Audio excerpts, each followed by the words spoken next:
The College Board publicly released the free response questions for the 2023 AP US History exam. If you want to see the questions and the documents themselves, I put the link to the webpage below.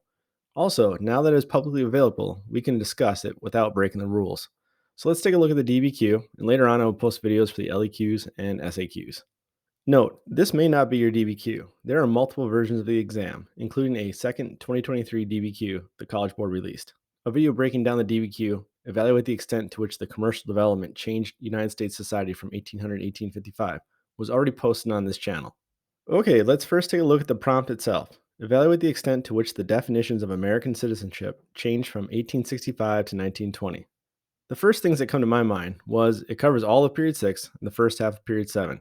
And the topic of the prompt lends itself to a discussion of segregation and nativism. Most students start their essays out with contextualization, so let's begin our analysis there. With contextualization, you want to discuss the broader developments that relate to the topic of the prompt. Technically, it can be done before, during, or after the time period of the prompt, but I'd like to focus on immediately before the time period and a little bit into the time period. So here is what I first thought about as good context. Keep in mind that you can definitely have other evidence for context than what I have here. Some solid context immediately before the time period of the prompt might include discussion of manifest destiny, the gold rush, slavery, anti-immigrant attitudes, and the Civil War. There's a lot that could work for context during the time period, including discussion of Reconstruction, the Gilded Age, the Transcontinental Railroad, the last Native American Wars, the shift in immigration to becoming more from Southern and Eastern Europe, social Darwinism, imperialism, and white man's burden ideology, women's suffrage movement, World War I and anti-German propaganda, and the first Red Scare. Turning to the thesis now, you had to make an argument based upon the prompt. Another way to think about and evaluate the extent to which style prompt is to ask how much or how great of an influence, change, or effect occurred.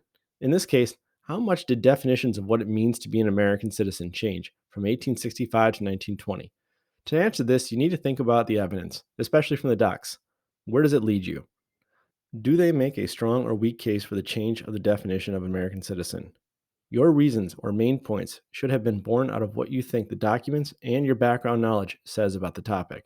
The first document comes from Sojourner Truth, which when I first saw it, I was excited because in my class we analyzed another similar document to Sojourner Truth titled Ain't I a Woman?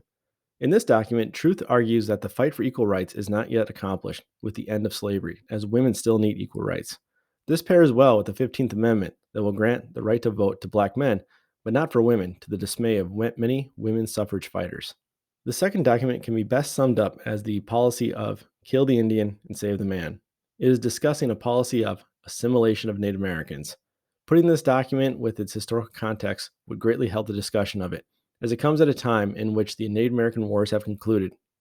They have been forced onto reservations, and now the Dawes Act will attempt to assimilate Native Americans. The next document is an interesting one to dissect. It is a Supreme Court case involving both the Chinese Exclusion Act and the constitutional doctrine of birthright citizenship. In it, the court recognizes the Chinese Exclusion Act and how it forbids a Chinese person from becoming a citizen. However, it does not apply to those who are born in the United States, based upon the clear interpretation of the Constitution. The fourth document is another Supreme Court case. However, it differs in both context and conclusion from the previous one. In this one, the court is wrestling with the question of the legal status of territories acquired by the United States. The ruling says that the people in the territories that were acquired by the United States are not citizens for a variety of geographical and cultural reasons. Putting this one into context of the aftermath of the Spanish-American Civil War would be helpful, as the United States is trying to figure out how to handle its newly acquired empire. Now on to document 5, which I really like this document. However, I could see students struggle with how it is linked to the prompt. I think you really need to understand the hip around the document to get to its core ideas. Starting off, you have to situate it in the Jim Crow era of segregation, with Black Americans being subjected to a second-class citizenship. Du Bois' audience is Black Americans in general, and Black leaders specifically, or as he would call them, the talented 10th. His purpose is to reinforce the importance of fighting segregation both within oneself and externally by exercising your rights. And the author's point of view being a Black leader and founding member of the Niagara Movement and the NAACP. Next, we have a straightforward document that grants citizenship to Puerto Ricans. It pairs well with document 4 as we see a development in the idea of citizenship in the time period. Our last document is our only image that also includes a considerable amount of text. The main idea is that the United States is a nation of immigrants from many origins, and we can work and live together in harmony. There are great historical context linkages to World War I and the various European nations that are fighting against each other, all of which have immigrant groups in the United States. It is an attempt to promote harmony on the home front, and that the government is using a patriotic propaganda message to reinforce that everyone here is a citizen. Finally, some pieces of outside evidence, which would be evidence that is not linked to any of the documents at all, and it can go towards aiding an argument. A few things that I thought of that could have been weaved nicely into an essay are a discussion of the citizenship status of the freedmen during Reconstruction, and specifically to bring up areas that help to propel the citizenship case, including the 13th, 14th, and 15th Amendments. And evidence that goes against the idea that freedmen are citizens include the Black Codes, the KKK, and Plessy versus Ferguson.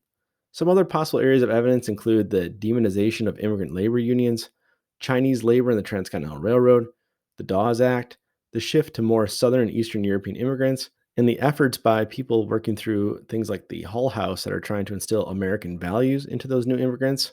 Also, ideas of social Darwinism, the women's suffrage movement, World War I, and anti German propaganda, and finally, the first Red Scare. Okay, I hope this video helped to put you at ease about your essay, but feel free to leave essay questions in the comments and I will do my best to answer them.